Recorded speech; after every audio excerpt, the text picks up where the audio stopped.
शक्ती प्रार्थना या चॅनलमध्ये तुमचं खूप खूप स्वागत आहे। श्री स्वामी समर्थ। आज मी तुम्हाला ह्या व्हिडिओमध्ये सांगणार आहे की आपल्याला घरच्या घरी हवन कशा पद्धतीने करायचं आहे। आता हवन तयार करण्यासाठी आपल्याला जे साहित्य लागणार आहे ते साहित्य आणि त्याची कृती करून दाखवणार आहे। हवन केल्याने आपल्या घरातले जी वास्तुदोष आहे, पितृदोष आहे, जे आपल्या घरामध्ये नजरबाद आहे संपूर्ण नाहीसे होतात। आता कोणत्या वारी करावं, कशा पद्धतीने करावं, संपूर्ण कृती करताना तुम्हाला सांगते। आता बघा, आणि त्यानंतर मी तुम्हाला सांगणार आहे की कुमकुम आचमन कशा पद्धतीने आपल्याला घरच्या घरी करायचं आहे। म्हणजे घरामध्ये आपल्याला कुमकुम आचमन करायचं आहे। कुमकुम आचमन केल्याने आपल्या घरातली जी लक्ष्मी माता असते ती जागृत होते आणि ते जे जे कुंकू असतं ते अतिशय प्रभावशाली झालेलं असतं। आणि ते कुंकू जर आपण आपल्या माथ्याला म्हणजे आपल्या ह्या ठिकाणी जर आपण जसं कुंकू लावते तसा जर आपण कुंकू रोज लावला तर आपल्या आज्ञाचक्र हे जागृत होतं आणि आपल्याला म्हणजे आज्ञाचक्र जागृत झाल्याने आपल्याला खूप प्रमाणात लाभ प्राप्त होत असतात।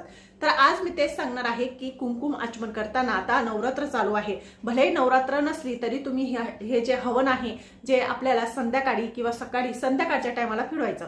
बघा, ते पेटवल्यानंतर तुम्ही एकत्र ते तयार करायचं। एकत्र तयार करून संपूर्ण घरामध्ये याची धूर म्हणजे याचा जो धूर असतो तो दाखवायचा। याच्याने आपल्या घरामध्ये नजरबाजार, वास्तुदोष, पितृदोष किंवा बाहेरची कोणी केलेलं असेल काही संपूर्ण नाहीसं होतं। घरातली नकारात्मक शक्ती पूर्ण बाहेर जाते, सकारात्मक शक्ती आपल्या घरामध्ये प्रवेश करते, घर पवित्र होतं, शुद्ध होतं आणि घरातल्या लोकांचं आरोग्य सुद्धा याच्याने चांगलं राहतं। जे सूक्ष्म जंतू असतात ते सुद्धा याच्याने मरण पावतात आणि आपलं घर हे पवित्र आणि अतिशय शुद्ध होतं। शुद्ध झालेल्या घरामध्ये लक्ष्मी माता प्रवेश करते, देवी देवतांचा वास आपल्या घरामध्ये स्थिर राहतो। आता नवरात्र चालू आहे, चैत्र नवरात्र, ते हे चैत्र नवरात्रमध्ये किंवा रोज तुम्हाला करणं शक्य असेल तर रोज आपल्याला हे सगळं करायचं आहे। आता मी तुम्हाला कृती करून दाखवणार आहे, हवन कसं करावं आणि कुमकुम आचमन कसं करावं हे दोन्हीचे व्हिडिओ केलेले आहे, ते तुम्हाला आता दाखवते कृती करून। त्यामुळे व्हिडिओ लास्ट पर्यंत बघा म्हणजे तुम्हाला सविस्तर चांगली माहिती मिळेल आणि त्याच्याने तुम्हाला लाभच प्राप्त होतील। आता हवन करण्यासाठी आपल्याला नवरात्रमध्ये किंवा रोज आपण अशा पद्धतीने हवन करू शकतात। एका डब्यामध्ये हे सगळं साहित्य भरून घ्यायचं आहे। त्यासाठी तुम्हाला आता साहित्य सांगते बघा। पांढरी तीळ घेतलेली आहे, बताशे घेतले आहेत छोटेसे, म्हणजे ते बारीक करून घेतलेले आहेत। नंतर तांदूळ घेतलेले आहेत, कोणते पण तांदूळ चालतील। लोंगा घेतलेले आहे, विलायची सुद्धा आपल्याला त्याच्यात घ्यायची आहे। परत ना त्यामध्ये जी साखर आहे, साखर घेतलेली आहे, भीमसेन कापूर आहे बारीक कुटून घेतलेला आहे तो घेतलेला आहे आणि तूप आहे गाईचं। इकडच्या साईडला लोबान आहे, लोबान, परत त्याच्यात गुगुळ पण आहे आणि हे पण आहे लोबान गुगुळ असं संपूर्ण राड असं संपूर्ण एकत्र केलेलं आहे मी। आणि ते एकत्र केलेलं सगळं साहित्य याच्यामध्ये टाकलं, म्हणजे जे आपलं सामग्री तयार करणार आहेत त्यामध्ये टाकलं। गाईचं तूप आहे, ते गाईचं तूप 2-3 चमचे असे आपल्याला म्हणजे चमचे, पोहे खाण्याची जी चमचे असते ती गाईचं शुद्ध तूप घ्यायचं, त्यामध्ये टाकायचं आणि त्यामध्ये अजून परत आपल्याला पिवळ्या कलरची मोहरी आणि काळ्या कलरची तीळ असं संपूर्ण हे सगळं साहित्य त्यामध्ये टाकायचं आहे, म्हणजे एक सामग्री तयार होईल। जर तुम्हाला हवनाचा पुडा भेटला तो सुद्धा तुम्ही त्याच्यात टाकू शकतात, ॲड करू शकतात। तर ह्या सगळ्या वस्तू त्यामध्ये टाकायच्या, कारण की ह्या सगळ्या वस्तूंनी आपल्याला हवन करायचं असतं, जे नवरात्रमध्ये पौर्णिमेच्या दिवशी, अमावस्येच्या दिवशी किंवा रोज आपण आपल्या घरामध्ये अशा पद्धतीने हवन करायचं आहे। त्यासाठी एक गौरी घ्यायची। आता गौरी मोठी भेटते 10-20 रुपयाला, ती आणायची, त्याचे तुकडे करून एका डब्यात भरायचे आणि रोज संध्याकाळी 7-7:30 प्रदोष काळामध्ये म्हणजे लक्ष्मी मेळाच्या टायमाला आपल्याला अशा पद्धतीने एक जाळी ठेवायची किंवा तुम्ही डायरेक्टली गॅसवर पण ठेवू शकतात। तर असे एक छोटासा तुकडा घ्यायचा छोटासा आणि तो तुम्ही अशा पद्धतीने त्याला संपूर्ण जाळून घ्यायचा आहे, म्हणजे पूर्ण असा विस्तवा दिसतो तसा विस्तासुद्धा घेऊ शकता तुम्ही, म्हणजे त्याला कोळसा म्हणतात, कोळसासुद्धा घेऊ शकतात। मग नंतर आपल्या घरात जे भांडं असतं, जे आपण ऊद दाखवतो घरामध्ये, धूप दाखवतो, तशा पद्धतीने माझ्या घरात भांडं आहे, त्या भांड्यात मी ते छोटंसं तुकडे टाकलेलं आहे आणि सामग्री तयार केलेली आहे हवनासाठी। ते हवनातली सामग्री थोडीशी घ्यायची, अर्धा चमचा घ्यायची पोहे खाण्याचा आणि त्यात टाकायची आणि हे जे सगळं साहित्य आहे एका डब्यामध्ये भरून ठेवायचं, म्हणजे रोजच्या रोज तुम्हाला करायची गरज पडणार नाही। आणि रोजच्या रोज आपण ज्यावेळेस संध्याकाळी हे पेटवतो त्यावेळेस अशा पद्धतीने त्याच्यावर टाकायचं आणि घरातला संपूर्ण काना कोपरा ज्या ठिकाणी आपण सगळं म्हणजे झोपतो, खातो, पितो, संपूर्ण घरामध्ये कान्या कोपऱ्यामध्ये दाखवायचं। बघा, हे ज्या वेळेस आपण कान्या कोपऱ्यात दाखवतो, ज्या ठिकाणी भरपूर प्रमाणात नकारात्मक शक्ती असते त्या ठिकाणी जे वस्तू टाकलेले असतात त्या कचकच असा आवाज येतो, असा तडतड आवाज येतो, तर समजायचं नकारात्मक शक्ती भरपूर प्रमाणात या ठिकाणी आहे। त्या ठिकाणी थोडा वेळ जास्त राहू द्यायचा आणि संपूर्ण घरामध्ये आपल्याला हे फिरवायचं आहे, कारण की हे संध्याकाळी 7-7:30 वाजेला फिरवलं तर घरातली कित्येक कितीही मोठी नकारात्मक शक्ती असू द्या, संपूर्ण आपल्या घराच्या बाहेर जाते. घरामध्ये सुख शांती नांदते. कटकट असेल, वादविवाद असेल, ते संपूर्णपणे नाहीसे होतात. घरामध्ये सुख समृद्धी येते आणि आपल्या घरामध्ये लोकांची प्रगती होते. घरात पैसा वाढतो, घरात पैसा टिकतो आणि देवदेवतांचा आशीर्वाद आपल्या घरामध्ये राहतो. तर हे साध्या सिंपलपणाने आपल्याला करायचं आहे. आता बघा, ज्या वेळेस आपण हे हवन टाकतो, म्हणजे हवन देवाजवळ ठेवतो, त्यावेळेस आपल्याला गणपती बाप्पांचं नामस्मरण करायचं आहे. गणपती बाप्पांचं नामस्मरण करायचं, आपल्या कुलदेवीचं, वास्तुदेवता, ग्रामदेवता, नवग्रहांचं नाव घ्यायचं आहे.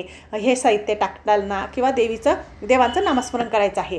तर अशा पद्धतीने हे संपूर्ण देवाला दाखवल्यानंतर संपूर्ण आपले जे देवघर आहे त्या ठिकाणी, आपल्या कोपऱ्यात ज्या ठिकाणी आपण वस्तू ठेवल्या त्या ठिकाणी मी संपूर्ण असं दाखवत असते रोज संध्याकाळी. आणि हे दाखवल्यानंतर आपल्या जो मेन डोर आहे त्या ठिकाणी सुद्धा दरवाजा उघडायचा. आता मी काही उघडला नाही, तो बंदच आहे. मी उघडते संध्याकाळी 5, 5:30ला उघडाच असतो माझा दरवाजा. त्या ठिकाणी मी ते दाखवते आणि ते संपूर्ण दाखवून झाल्यानंतर ते देवांना सुद्धा दाखवायचं आणि देवांजवळ ठेवून द्यायचं. असं केल्याने काय होईल, आपला हा एक हवन होईल. आणि पंचयज्ञसुद्धा म्हणतात याला. हे पंचयज्ञ खूप महत्त्वाचं आहे. हे आपल्या घरात रोज झालंच पाहिजे. संपूर्ण नकारात्मक शक्ती बाहेर जाते, घरामध्ये सुख समृद्धी नांदते. आता तुम्हाला कुंकुम आचमन करून दाखवते. आता कुंकुम आचमन कसं करावं. कुंकुम आचमन करताना आपल्याला कुंकू घ्यायचं आहे, शुद्ध कुंकू घ्यायचं आहे. रांगोळी वगैरे टाकायची, एक चौरंग ठेवायचा, त्याच्यावर श्रीयंत्र किंवा लक्ष्मी मातेचं मूर्ती किंवा आपली जी कुलदेवी आहे तिची मूर्ती ठेवायची आहे. किंवा आपल्या घरात अन्नपूर्णा माता असेल तीसुद्धा ठेवली तरी चालेल. आता मी जे तुम्हाला दाखवत आहे ते कुंजिका स्तोत्र आहे. कुंजिका स्तोत्र पठण करत आपल्याला कुंकुम आचमन करायचं आहे. किंवा तुम्ही स्त्रीसूक्तसुद्धा पठण करू शकतात. तर ह्या नवरात्रामध्ये आपल्याला अशा पद्धतीने करायचं आहे. किंवा रोज केलं तरीसुद्धा काहीच हरकत नाही. रोज केल्याने रोज आपल्याने शक्य नसेल तर तुम्ही मंगळवारी, पौर्णिमेच्या दिवशी, अष्टमीच्या दिवशी किंवा शुक्रवारी कुंकुम आचमन आवर्जून आपल्या घरामध्ये करायचं आहे. आपल्या कुलदेवीवर किंवा अन्नपूर्ण मातावर किंवा स्त्रीयंत्र असेल तर स्त्रीयंत्रवर. याच्याने आर्थिक प्रश्न सुटतात, घरामध्ये सुख समृद्धी नांदते आणि आपल्या घरामध्ये कशाचीच कमतरता राहत नाही. कुंकुम आचमन केल्याने आपल्या घरामध्ये लक्ष्मी माता स्थिर होत असते. ती सूक्ष्म प्रकारे आपल्या घरात राहते. आता जसं दाखवलं 3 बोटं, जी आतली 3 बोटं आहेत त्याच्याने चिमूटभर कुंकू घ्यायचा हातामध्ये आणि लक्ष्मी मातेचं नामस्मरण करायचं. आता अगोदर आपण ज्यावेळेस कुंकुम टाकतो त्यावेळेस गणपती बाप्पांचं नाव घ्यायचं. नंतर आपण देवीला संकल्प करायचा की देवी माता, माझ्या घरात मी आज कुंकुम आचमन करणार आहे, तर माझ्या घरामध्ये सुख समृद्धी धनधान्य वैभव वाढू दे आणि तुझा आशीर्वाद सदैव माझ्या घरात अखंड राहू दे आणि माझे मुलं बाळं, माझं परिवार, माझं सौभाग्य अखंड राहू दे. असं म्हणून आपल्याला कुंकुम आचमन करायचं आहे. कुंकुम आचमन करताना एक चिमूटभर घ्यायचं आणि कुंकुम आचमन करताना तुम्ही 99 मंत्र म्हणू शकता, ओम श्री महालक्ष्मी मंत्र म्हणू शकतात, श्री सुक्त म्हणू शकतात, कनकधारा स्तोत्र म्हणू शकतात. याच्यातलं तुम्हाला काहीच आलं नाही तर टीव्हीवर लावून द्यायचं किंवा मोबाईलवर लावायचं आणि अशा पद्धतीने कुंकुम आचमन करायचं. बघा, हे दिवस जे असतात ते खूप प्रभावशाली असतात. या काळामध्ये आपली जी देवी असते ती सूक्ष्म प्रकारे आपल्या घरामध्ये वास करत असते.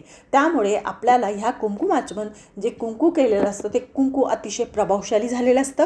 त्या कुंकुवाने आपली आज्ञाचक्र जागृत होतं, आपलं तेज वाढतं, आपलं म्हणजे आपल्या चेहऱ्यावरचं तेज वाढतं आणि घरात खूप प्रसन्नता येते आणि देवी माता प्रसन्न होते आणि आपल्याला भरभरून ती आशीर्वाद प्राप्त करून देत असते. त्यामुळे कुंकुम आचमन झाल्यानंतर कमलकठ्ठ्याची माळ मी ठेवत असते. अशा पद्धतीने आज सोमवार दाखवलं की आपल्याला कुंकुम आचमन आणि हवन कशा पद्धतीने करायचं आहे. ही संपूर्ण विधी मी तुम्हाला सांगितलेली आहे. कुंकुम आचमन केल्याने आपलं आज्ञाचक्र जागृत होतं, लक्ष्मी माता खूप प्रभावित होते, प्रसन्न होते आणि आपल्या घराचं संरक्षण होत असतं. कुंकू लावल्याने आपलं स्वतःचं संरक्षण होतं, आपलं तेज वाढतं आणि आपल्या घरातली नकारात्मक शक्ती बाहेर जात असते.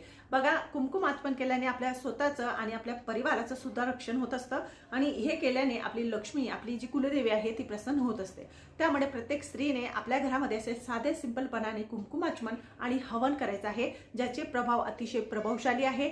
खूप म्हणजे खूप उच्च कोटीची अशी ही सेवा आहे. नक्कीच करून बघा, अनुभव घेऊन बघा. माझं चॅनल आवडत असेल लाईक करा, सबस्क्राईब करा. श्री स्वामी समर्थ.